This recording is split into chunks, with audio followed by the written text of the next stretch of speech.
بسم اللہ الرحمن الرحیم۔ السلام علیکم۔ شیطان نے عابد کو بہکا دیا۔ بنی اسرائیل میں ایک متقی اور پرہیزگار عابد 100 سال اپنی عمر عبادت الہی میں گزار چکا تھا۔ اس نے خدا سے دعا کی، خدایا ابلیس کو دکھا دے۔ اچانک اس کے قریب ایک بوڑھا شخص ظاہر ہوا۔ عابد نے پوچھا، تم کون ہو؟ بوڑھے نے کہا، میں ابلیس ہوں۔ عابد نے کہا، تم اس سے پہلے میرے پاس کیوں نہیں آئے مجھے فریب دینے کے لیے؟ ابلیس نے کہا، کئی بار آیا لیکن تم میرے جال میں نہ پھنس سکے۔ عابد نے پوچھا، کیوں؟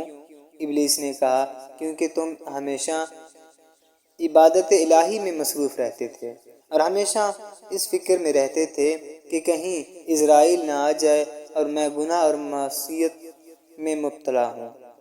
اسی وجہ سے میں تم پر مسلط نہ ہو سکا اور اسی وجہ سے خدا نے تمہاری عمر مزید 200 سال بڑھا دی ہے، گویا تمہاری عمر 400 سال ہے۔ یہ کہہ کر ابلیس غائب ہو گیا۔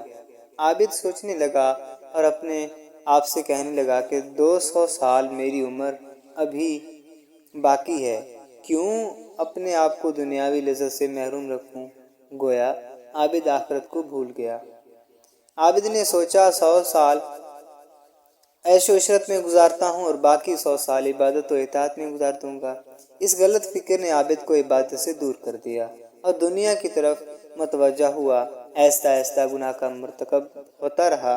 ایک دفعہ اچانک اس نے محسوس کیا کہ ملک الموت عزرائیل اس کے قریب آ رہا ہے۔ عابد نے عزرائیل سے کہا، میری 200 سال عمر باقی ہے۔ عزرائیل نے کہا، بے شک تمہاری عمر 200 سال تھی، لیکن عبادت کی دوری اور گناہوں کی انجام دہی کی وجہ سے تمہاری عمر کم ہو گئی۔ تم آخرت کو بھول گئے ہو اور دنیا کی طرف متوجہ ہو گئے۔ اس طرح نادان عابد کی عاقبت و آخرت خراب ہو گئی۔ اللہ سے دعا ہے کہ وہ ہمیں ایمان کی موت نصیب عطا فرمائے۔ آمین۔